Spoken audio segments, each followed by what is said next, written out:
Thank you guys. Thank you. Thank you, thank you, thank you so much for being here today for this workshop, How to Make Your Passion Your Profession. My name is Jonathan Fritzler, and it is such an honor to be with you here today at the Honolulu Impact Hub. And I'm really excited to be presenting this workshop to you. As you may know, Make Your Passion Your Profession was my first book that was actually good. It wasn't my first book. My first book was The Student Entrepreneur's Guide to Harnessing Education Energy, but that one wasn't really that great, so I actually took it off of Amazon. But it was definitely on the process to making my passion my profession. So part of my story, part of my passion and part of my profession has been the process of becoming an author and figuring out how to actually write a good book. So if that's something that speaks to you, we're definitely going to be touching on that today. But ultimately, what we're going to be discussing is how we can take our story, how we can take our mission, how we can take our vision and our future vision of ourselves, our highest potential of ourselves, and how we can turn that into a way to create a sustainable business for our life, to perpetuate our voice and to perpetuate what it is that's most meaningful to us. Because when I was in school, I was really frustrated with the types of research I was doing. It was all focused on corporate business, and I was a business student, and they were teaching me corporate business, and I was like, hey, I don't believe in corporations. So most of my teachers were teaching me big corporate business, when in all reality, I was an entrepreneur. I wanted to learn about how to start up my own company and create myself as a sustainable individual rather than building a big multinational corporation that was taking advantage of different cultures, different people, and pillaging our land for all of its resources. I did not like what was happening. And it was really hard for me to watch this reckless destruction of our environment for capital gain take place across our planet. Ultimately, what I decided was that I wanted to create something on my own. And it wasn't easy for me to make this move. It took a big change, a big transformation in my life to start taking action towards my vision. And I want to share a story with you. This is the story about how I started my first business, and basically it was not an easy beginning, because basically what happened was, as you can see here, I was hit by a truck on my moped here in Honolulu. And one day I was going to school, and this guy came out of nowhere, hit me. I went headfirst into the pavement. I had a concussion and 3 bulging discs in my spine. And during the time of recovery, I started to reflect on myself and my life and my impact in the world. And I started to become more aware of, the major separation between rich and poor, the reckless destruction of the environment for capital gain, and the lack of clean water for every human being. And at that point, that was when I decided that I wanted to do something meaningful on this planet. Ultimately, I asked myself the question, what will be my legacy on this planet? If I'm going to go to school, I'm going to do all this work, what's going to be my legacy? What am I going to leave behind? And I actually recently had an epiphany about my legacy, and the epiphany is this, that when a lot of times we think about our future. We think about our future and our vision, and we are always aiming towards that. Like, I'm always aiming for that light at the end of the tunnel. And because of that, sometimes I forget about the impact that I can have with the people around me right now. Because right now, in this moment, is when our legacy actually starts. Right now is where we are working with people one-on-one, and we have the opportunity to have a big impact in their life. And when we have that big impact right now in this moment, this is where our legacy begins. So keep that in mind as we go through this, and keep that in mind as you go on your path to becoming a professional in your niche industry. Because as you go through, every individual that you come in contact with, whether you're a healer or an artist or a designer or a change agent, it doesn't matter what your mission is, each individual could potentially become someone that's going to open that next door of opportunity for you. So I got in this car accident and I started to ask myself, what is the purpose of my life? It's that famous question that we ask ourselves when we get near-death experiences, right? What is my purpose? I eventually did what I call a purpose audit on my life, and it's where you ask yourself, what was the purpose of my relationship? What is the purpose of my job? And eventually I said, what is the purpose of my education? If I'm going to be spending all of this time and energy on projects that are going to end up in the garbage, what is the point? And so that's when I started to reflect on the types of research I was doing and figuring out how I could put more purpose behind the work that I was doing right now.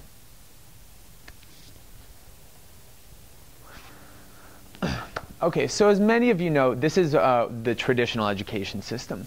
And in the traditional model, professors educate students by giving us homework and assignments, and then we eventually get exams, we graduate, and then eventually become really boring professors, right?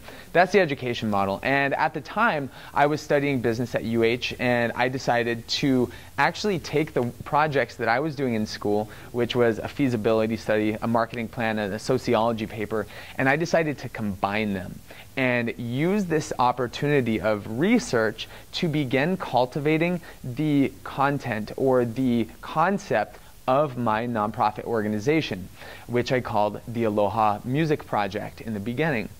At the time, my passion was art and creativity.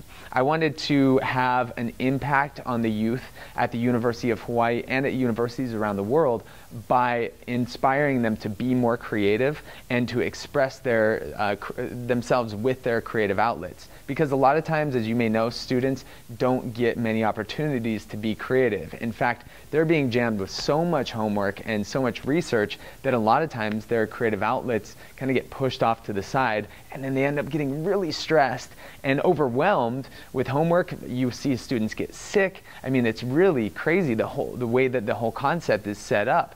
And so it's kind of just like putting students through this stressful experience, and what I saw was an opportunity to create an organization where we could encourage people to be more creative. This is a kind of a funny quote. 80% of the information that you learn in school, you will forget after school.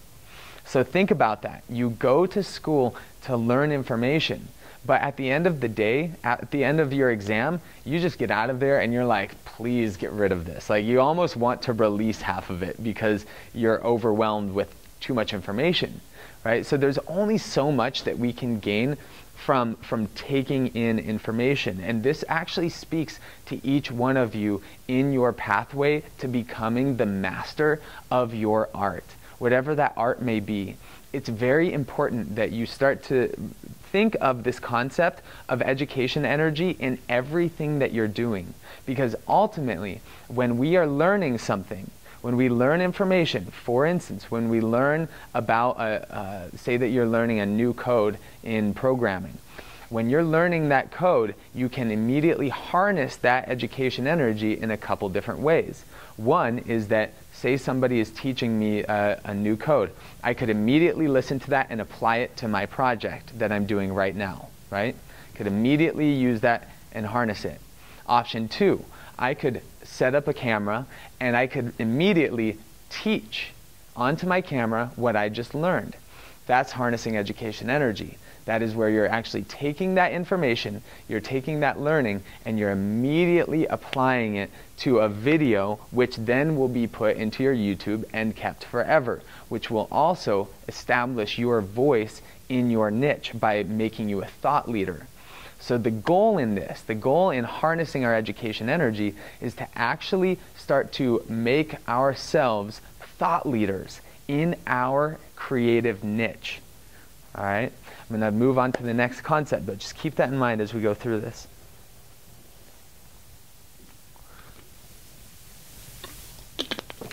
So this was a major problem that I started to see, that people were wasting a lot of their time, wasting education energy. They were going to school, paying thousands of dollars to learn and work, and all of their research would end up in the garbage after it was finished. So here is a model of the education energy model. So we take the homework and the assignments that we are assigned in school, and we identify an issue that we want to see impact in the community.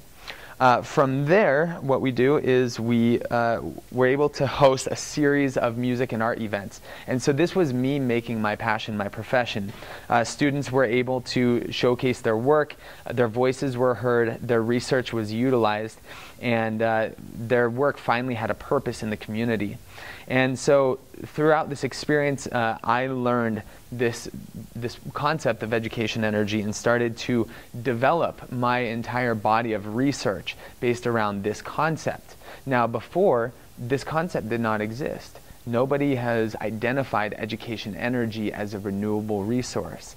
And so what I've done is through creating some of the different videos, books, different education programs, I have been able to establish myself as the leading expert in education energy. And this is what each one of you are going to do in your niche. And so we're going to be talking a little bit more about that in the time to come. Now, I want to end on this high note. So I was actually able, because of the work that I did hosting these big free events on campus, I built a huge network of students, musicians, artists, activists, and we were coming together on such a regular basis that I was actually able to find an investor to give me money and resources to be able to build $1 million recording studio in Waikiki, in that building, which is the Waikiki Landmark. And so because I built that community, right, because I started doing it for free in the beginning, because I followed what was most exciting and most... No, just one? Okay, cool.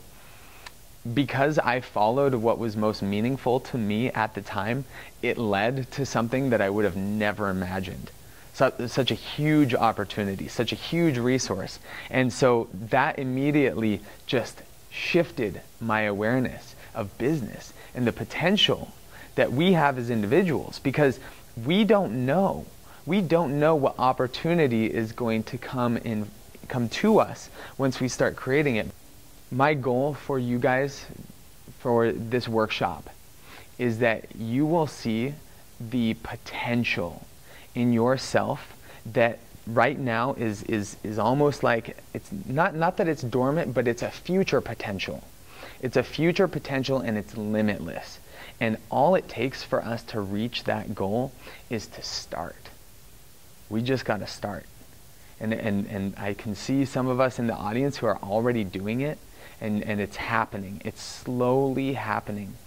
But the other goal of this workshop is to also put into perspective some of the tools and the strategies that we can implement in our lives to be able to make more money at our future jobs, to be able to turn our businesses into sustainable models that can actually benefit the triple bottom line, so that's people, planet, and profit, right? And actually turn our vision of our highest potential into something that makes us a lot of money and is actually able to expand beyond just ourselves. So it ended up leading me to TED. I was able to give a TED Talk. And so that was a huge launching point for me. That was like a dream for me to be able to give a TED Talk. And I ended up becoming the youth director for United Nations Association, and this was at the Rio Plus 20 at the World Youth Congress. I was obviously posing for this. I'm not actually yelling at people. Like, I was demanding that we need sustainable infrastructure. So, and then I've written and published four books. And so my most recent one is The Art of Establishing an Internship. And so that one is for businesses. And then Hacking Your University Education is the one that I'm most excited about right now. So How will you utilize your education energy? So what we're going to be doing today is we're actually going to be, the goal of today is really to awaken our genius. And like I said, a lot of times our genius is dormant within inside of us. And that's because oftentimes we're living in our mind, or we're living in our ego, or we're living in who we think we are, right? Who we think we are is based on a construct of who we've been in the past and who we think we're going to be in the future. That's our ego. Our ego is who your mind thinks you are. But who we are right now in this moment is limitless. We have infinite potential. And so what we're going to be doing in this infinite potential of this now moment is we're actually going to be tapping into our minds, and we're going to start to pull out some information to be able to do like an analysis on our values. And when I say values, I don't mean what I mean by values is what we as individuals put value to. The goal of making your passion your profession is twofold. So one is that we are coming into alignment with what is most exciting to us, our passion, right? We're coming into alignment with what's most exciting to us so that we're living passionate lives. But then we're also making it our profession, or AKA becoming an expert. So that is the goal, is that we want to cultivate ourselves as the thought leaders in our niche. And so as we go into this, we're going to be thinking about what our niche is. And I kind of heard it from some of you guys. But for instance, being a healer, right? We have a few healers here. Being a healer is more of an industry.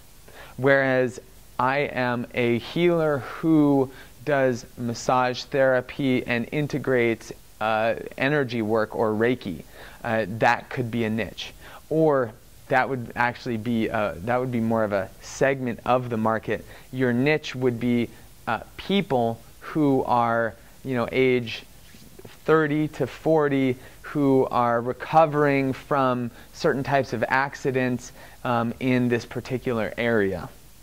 That is a niche, right? So we're really getting focused. So we are going to be doing that today, but before we get there, we want to define for ourselves what is our highest values so that we can align our niche and align our business with our highest values. Because that is how we awaken our genius. Because when we align what is most important with us, with what we're doing most of the time, which ultimately will be our business once we get started, that is when we awaken our genius.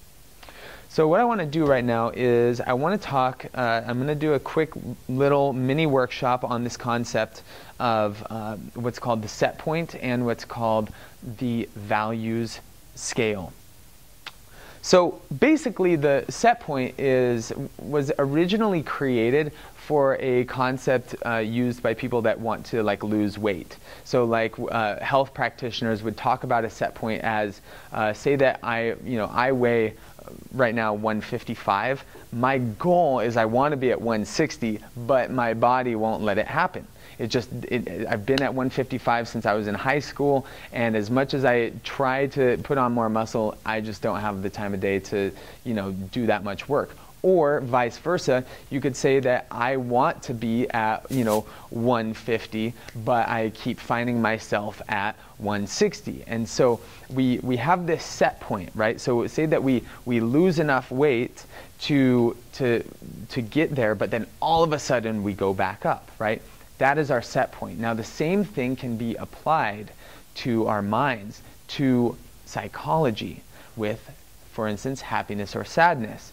So let's say that you are, everything's going great, and then all of a sudden something happens, like, we start self-destructing, or we get in a relationship stuff, and everything's great, and then all of a sudden for some reason you just start doing something weird. Maybe we go back to an addiction. Maybe we start to fall to old thought patterns of negative thought patterns, stuff like that.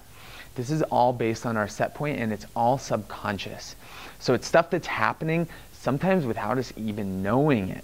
So we might say, like for me, like I might, say I'm going to be totally sober this month, which I am. I'm on a detox right now. And then I might get to a certain point, and I could keep going, and I could get even stronger past that point, but because I go there, I start coming back down. And so there's this idea of how can we increase our set point? How can we increase our trajectory of where we're going so that we're not continually falling back to our old thought patterns? So there's a guy named John D. Martini, and he talks about a concept that is called, so every individual lives their life by a set of values. And the ancient Greeks used to talk about something called telos, and this was teleology was the study of meaning and purpose. And so they would actually look at how we start to place value to certain things, experiences, and people. And what it's called the study of axiology, what we place value on and things that we place value to. So what I want to do right now is I'm going to show you this thing that's called the value scale. So in the value scale, we have our highest and lowest values. Now, when we are living our lives according to what's most valuable to us, we are inspired by what we're doing. We're inspired by our research, by our job, by our work.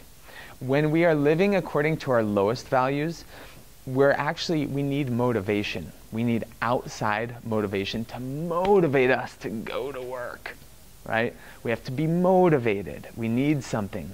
Whereas when we're in alignment with our highest values, we're being inspired. Now, think of this right here as a line of time, and then think of this right here as the now moment. So when we are living in alignment with what's highest in our value system, we are most inspired. Now, when we are living in our highest values, we're also living, we're more disciplined, we're reliable, and we're focused. Whereas when we are not in alignment with our highest values, but with our lowest, we procrastinate, hesitate, and we become frustrated. That's not fun, right? We want to be disciplined, reliable, and focused. Now, going deeper, when we're in our highest values, we are organized and everything's in order, whereas we have disorder and unorganization next to our lowest values. Going deeper, this one's very interesting. When we are doing things that are not interesting and not in alliance with our highest values, we tend to find a balance in our life. Now, this comes back to that set point. We find this balance by seeking pleasure, which is our animal self. This is passion, like unconscious, like animalistic passion, versus pain, which is based on instinct, right? So we find this balance, and it's never in balance because we're trying to make up for what's not happening because we're not in alignment with what's most important to us. You can see where I'm going with this. This is why it's so important to align our action, our expert field, our profession with our highest values. Now, when we're in alignment with our highest values, pleasure and pain are equal. Now, this is something really interesting because think about when you are on a mission, right? When you're like so determined to get this thing done and you run into a problem, right? You run into a challenge. You just blow right through it. You plow through it. You can easily conquer it. It's like, oh, this little challenge, whatever, I'll take care of it. You knock it out. It's good, right? Whereas when we come into a challenge, when it's something that is in our lower values, it's like, oh, it's like, this sucks. It's really hard. It's painful almost. And it almost kind of beats you down a little bit. It almost kind of beats down your self-confidence in yourself. It's like it's taking away from your drive because it's not in alignment. It doesn't feel right, right? Whereas when we're in alignment with our highest values, pleasure and pain are equal. We're able to find that balance. We're able to drive through through challenges just as easy. When we are in alignment with our highest values, this is when we are tapping into our expanded consciousness, and in our lower values, we are living in constricted consciousness.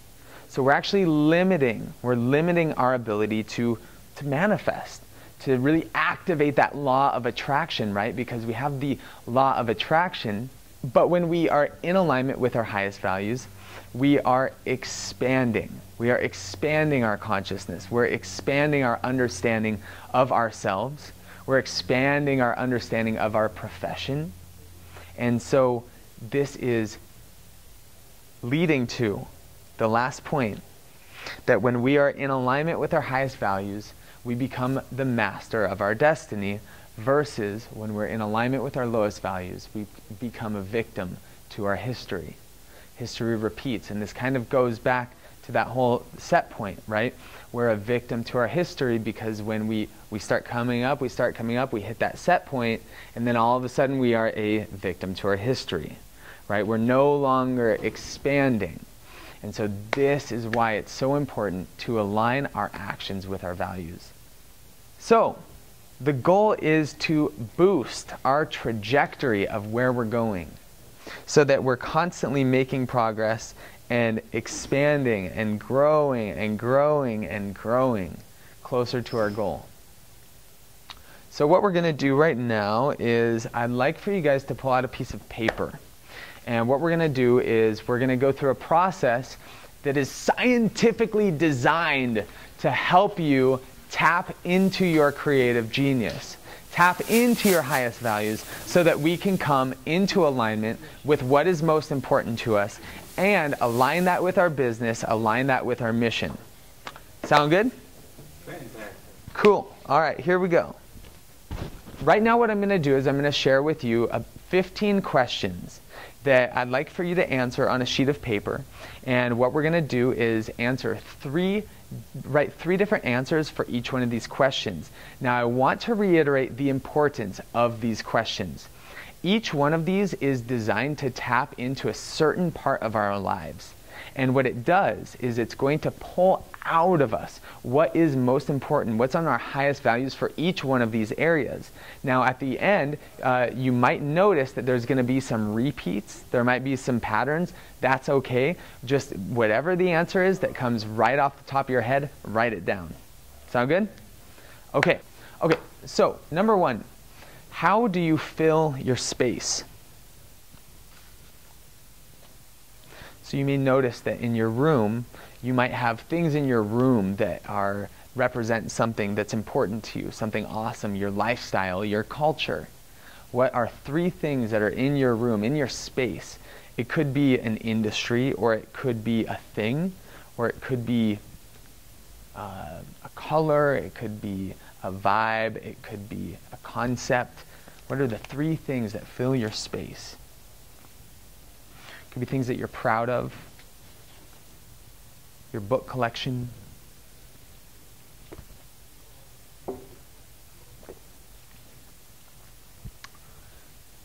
Number 2, how do you spend your time? So there's something that you can always count on, that people will always make time for what's most important to them. So what is it that you always make time for?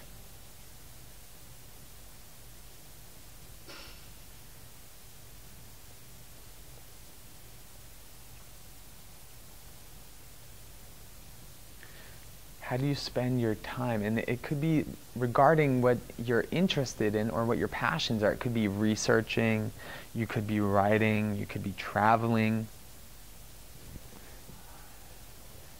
art. Next question, how do you spend your energy? So you always have energy for things that inspire you, the things that you value most. You run out of energy for things that you don't have energy for, or that isn't interesting to you. Where do you get your energy from? What excites you? Number 4, How do you spend your money? We will always find money for the things that are most valuable to us. When have you raised enough funds to go to that thing?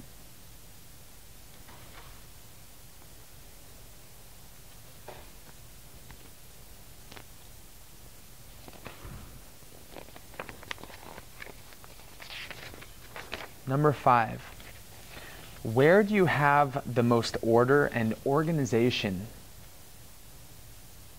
So we tend to bring order to things that are important to us and allow the chaos and disorder with things that are low in our values. So we're chaotic in areas that we're not excited, but where do you have that order? Could be with family, could be with friends, could be with particular people. Number 6, where are you most reliable, disciplined, and focused? You never have to be reminded of, from the outside, to do things that are most valuable and most important to you. You're inspired from within to do those things. And so you do them. Look at the activities, relationships, and goals for which you're disciplined, reliable, and focused. The things that nobody has to get you up to do.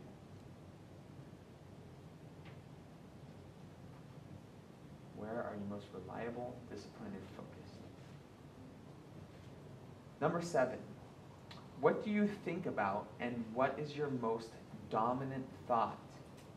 Now, I'm not talking about negative self-talk or things that distract you. It's not fantasies or shoulds. I'm talking about your most common thoughts about what you want in your life. Thoughts that show slow and steady evidence of actually bringing them to fruition. Your 3 most dominant thoughts, things that you're already doing. They're so dominant that you are taking action on them every day.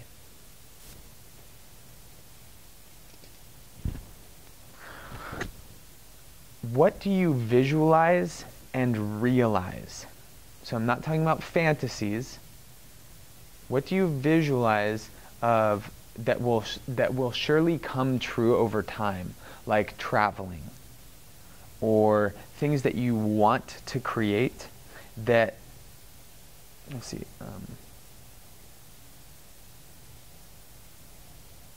so it could be a goal that you achieve on a regular basis.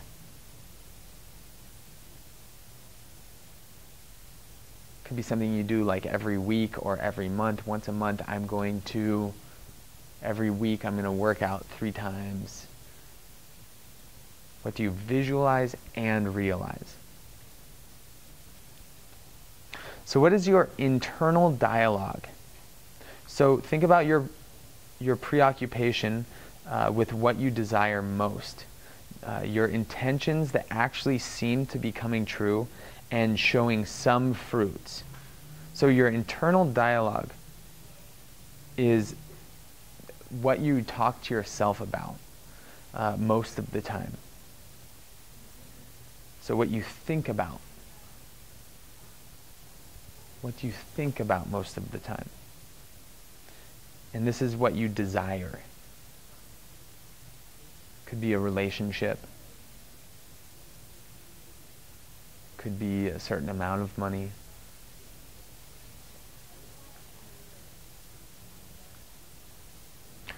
Number 10. What do you talk about in social settings? So what do you talk about to others? What are you most often laughing about, asking about? Could be about a certain industry, could be about certain projects.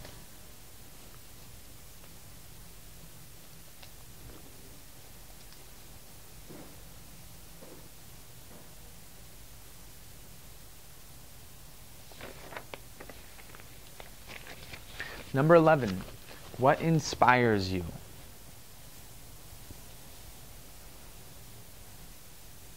So what is inspiring you now? Now this could change from time to time, but what inspires you right now?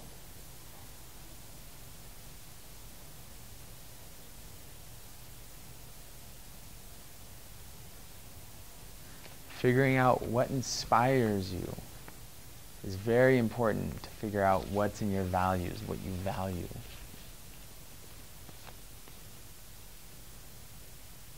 Number 12, what goals stand out in your life and have stood the test of time?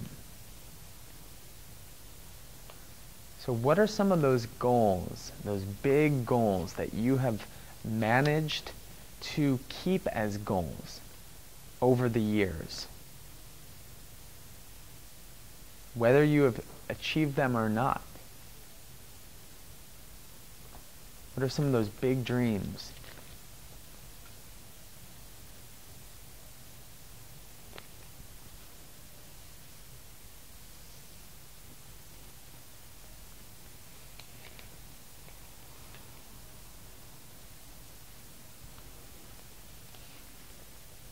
Number 13, what do you love to learn or read about most? What do you love to learn and read about most? What are you researching? What type of articles are you clicking on Facebook?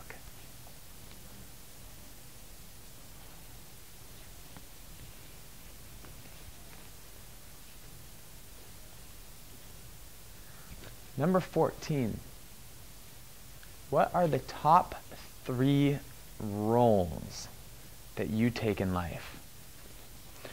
What are the top 3 roles that you take? So you could be a teacher, could be mom, could be a friend, could be a teacher or a leader,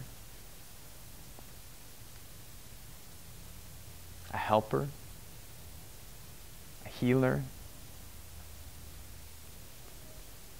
Top 3 roles. And the last question, what are the 3 most interesting industries in which you would start a business or organization? What industries are most interesting?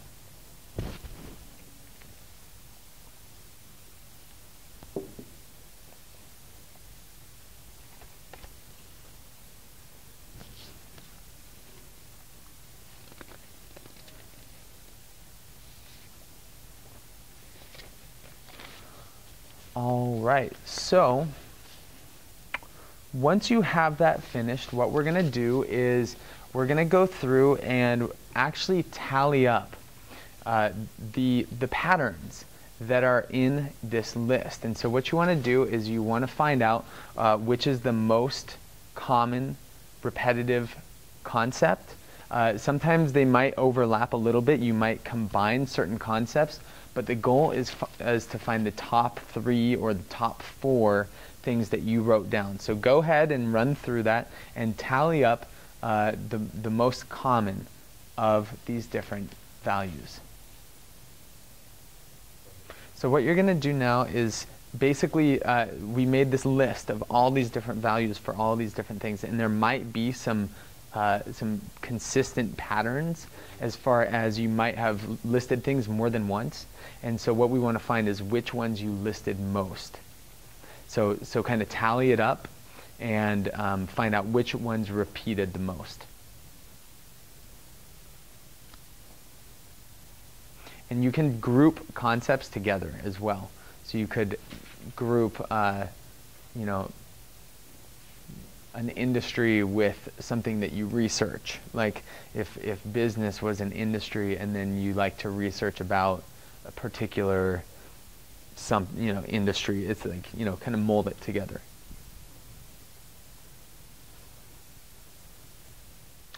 So what we're going to talk about are, I actually added an extra one. So we have 5 secrets to harnessing education energy to create your legacy. Now this is going to go beyond just being a student and beyond just our education energy. We're going to be talking about what it takes to actually take our vision and all of these things that we just discovered and how to start cultivating it. And I want to get into this, and I'm going to go through these pretty quickly, and then I'm going to open it up for Q&A and kind of like a strategy session for each one of us. Cool for you guys? Right on. Okay, so for the first one, the first thing is to define our goals. Now, obviously, this is kind of like a general concept, like, yeah, define your goals. I want to get into this a little bit more, and I want to make it a little bit more applicable to base it on what we just discovered. So, for instance, we have the three main things that popped up in our life. Now, you mentioned friends, love, and nature, right? Now, you also mentioned talking about food. What were the three industries? Health, food, and sustainability. Now, what's interesting about that is that, you know, turning your passion into your profession. Now, obviously, those last three things are going to be more, you know, engaging with the professional side, whereas doing things out of love, doing things with friends and with family, and in nature, that's going to make you feel more fulfilled, right? So that's good to know, and it's good to take into account as you go forward in starting to research these industries. So what I would encourage for you is to set some goals for the type of research that you want to start doing. Now, ultimately, who here is a student? Cool. So for students, the important thing is to focus your research projects on the industries that you just described. And what you want to do is you want to kind of visualize what your business is going to look like and start doing research to discover where the opportunities are in that industry. Now, what we're going to be talking about next is our niche. And obviously what we're going to if we were to set a goal for research or gaining deeper understanding of your industry, we would want to focus your research toward your niche. And so it's really important to get absolutely clear on what your niche is. So that's the next point in our strategy here, is to find your niche. So this is kind of like one of those classic Google things. How to what, right? If you were to make a how-to video, what would your YouTube video be? If you were able to make a YouTube video right now, if you were to be the leader in whatever niche you do right now, what would that video be? Google it. See who else is doing it. See what they're doing. Research niche leaders. Research thought leaders in your industry. Find out what they're doing. This is really important, you guys. This is so important, because what this does, when you start to identify the people that are making a living doing what you want to do, then you can just study their entire business model. That's when you can say, okay, let's see what these guys got. Let's look at their store. What are they selling? This is going to show you exactly what their clients are buying. Their clients are your clients. That is your target audience. That is your niche. But what you're going to do is you're going to niche yourself a little bit more than them, right? So they do nature tours for families, right? To help them find a deeper spirit of love between them, right? But you're going to do it in Hawaii, right? So it's like nature tours to find, you know, to help families come into more harmony, right? Harmony nature tours, right? Just like something like that, you know, like find that thing, because that is your niche. So we're going to hone in on that. Start to research the guys, start to research the businesses, find out what their business model is. Identify your education energy. So now this works for students and it works for non-students, because the bottom line is that if you're going to start your business, if you're going to go through the process of learning about your market, you are going to have to do major research. And I highly suggest you make it organized, and I highly suggest writing a book. And that's something that I will say that we are going to be doing in Lucky's class. Actually, I'm going to be teaching a class at the Quantum Institute, and it's all about how to write your book and how to establish yourself as a thought leader, as a leader in your niche. And so what we're going to be doing is actually identifying the different projects that you need to have on tap, available, to have done to start to establish yourself as a leader in your field.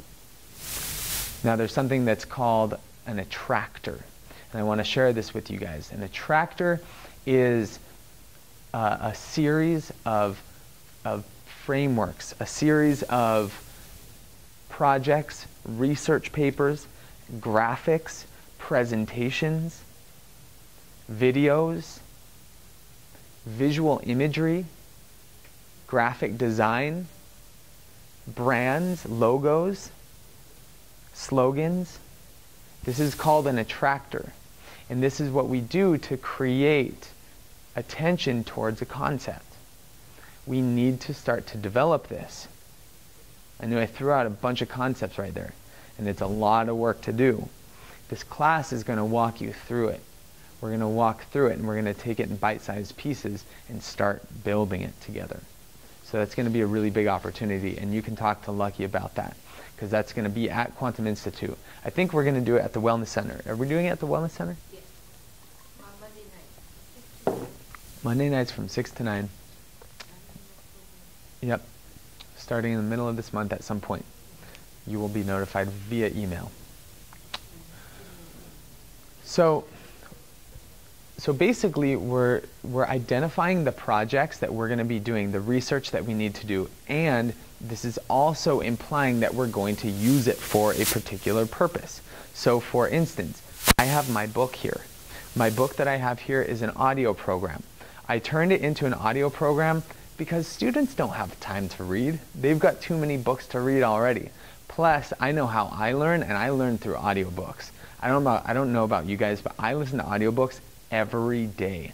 I have a huge library of audiobooks from every concept of self-help to how to negotiate, how to the lean startup, which we'll talk about in a minute, business concepts. I am constantly washing my brain with different ideas, because ultimately that is how we are going to unlock new parts of our brain, new visions for our mission. Because we're watching our mind, because what happens is when we don't do that, we are at the will of our ego or of our mind, which is, either way, it's great. I love my mind, I love my ego, but it's also good to be constantly putting in new information. And so if that's something interesting to you, Make Your Passion Your Profession is available. It's an audio program. You're more than welcome to take a copy of that. It is a powerful program. It will take you through the concept of finding your niche, finding your business model, writing your book, all of these things. It's all in there, and it's epic.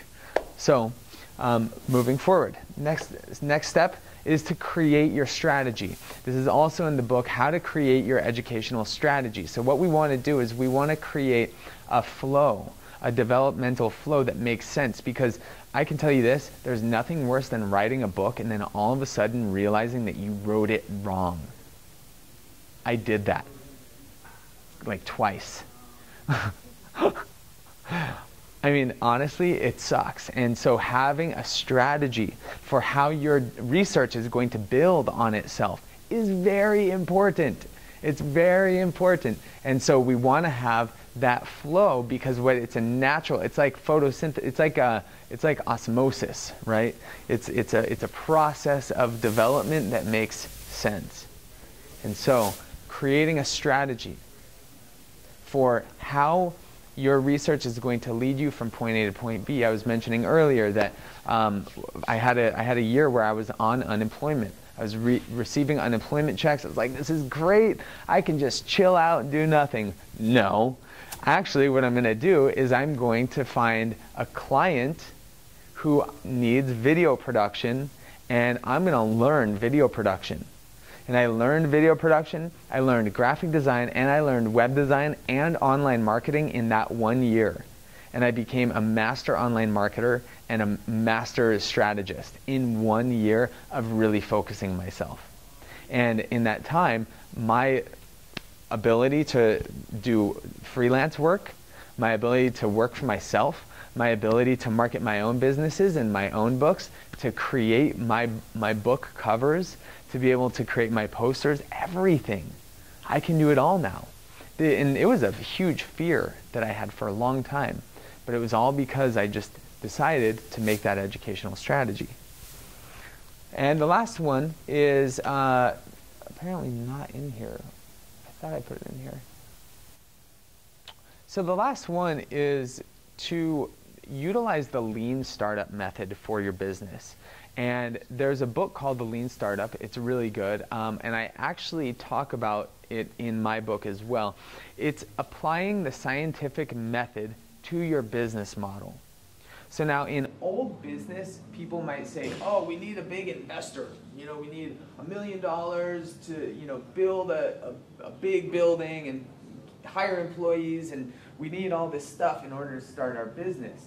But what we're learning now with the lean startup approach is that actually we can take a concept or a hypothesis.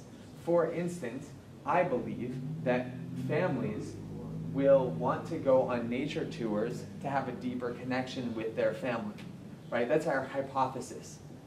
I'm going to test that. I'm going to find 3 families, and I'm going to take them out on 3 nature tours. I'm going to charge them a minimal price for these first 3 so that I can build up my experience and testimonials and get the concept down to be able to show the value of it and then see if the value is there. We take this tour 3 times. We test it, we prove it, they're happy, they're stoked, they get good testimonials, now you get references. Boom, you just started a business. So it goes through the process of having your hypothesis, or you do your research, you have the hypothesis, you run it, you get the results, and then you evaluate. Right? That is the scientific method. And so we're doing that to our business model now. So that's my last piece of advice for you for these 5 strategies. So what is your legacy? So before I move into the Q&A section, because I do want to answer just open it up for about 20 minutes, what I want to share with you is a little bit about my program called Educationenergy University. So basically, we have something called the Education Incubator, and it is an entire process of how to develop your business using your education and all the courses that you're doing in school or the research that you're doing in real life. And it is a natural flow. It is a process, and we've graduated over 300 students with this program. The program teaches you how to start a business while you're in school and have it running by the time you graduate. Now, this could also apply to Lucky's program as well. I will teach you how to get your foot in the door of your dream career before you graduate. And I have a very high success rate with this, getting students their dream job in any company. I have helped students get jobs where there were previously no jobs, because I help them create a position within that company. And then, of course, to establish yourself as the leading expert in your field or in your niche while you're in school. So basically, get any job, start a business, and definitely make more money upon entry into the field. So basically what I just want to offer you today are 2 opportunities to collaborate. Actually, I think I have more than this. So there's 3 opportunities. One is I do ninja strategy. And I call it life design strategy sessions, basically one-on-one, where I will sit down with you and actually map out the entire process for you. And I've done this with well over, I'd say, 40 people. That's not including the people who have, the 300 students who have gone through our whole program. This is just life design. And so this is not focusing on education energy. This is, I have gone through a coaching certification process. I'm actually a life coach. And so I'll talk more about that in a moment. And so there's that concept. There's also the book. And then lastly, I have regular clients that I work with on a regular basis who absolutely love me. And this is why. Basically, I've had a coach for about 3 years. Having a life coach, basically what it is it's having a strategy buddy / accountability bro who cares about you achieving your goals as much as you do. Now, at first, I was scared. At first, I was hesitant because I was like, well, I'm pretty good at holding myself accountable. Actually, I'm not. Having a coach has completely transformed my life because he is always one step ahead of me. And I'm always one step ahead, or a few of my clients. Now, what I do for my clients is I prescribe books, audio books, based on where you're going. So you will be listening to certain concepts and downloading certain information on a regular basis. But also what we do is we actually create that lifestyle strategy, and then we also implement it over a period of time and make it manageable and meaningful and real, and we create that trajectory.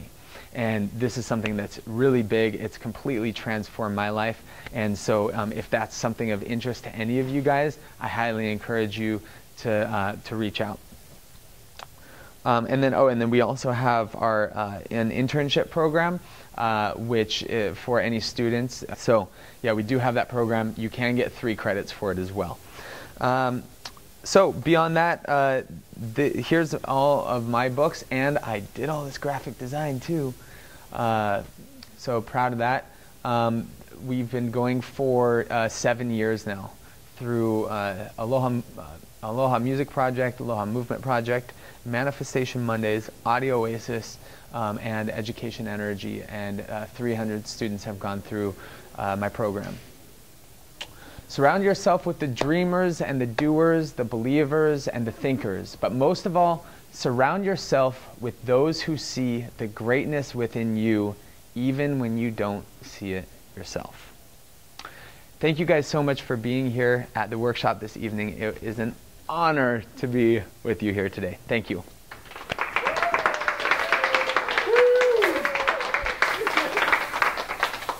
Awesome.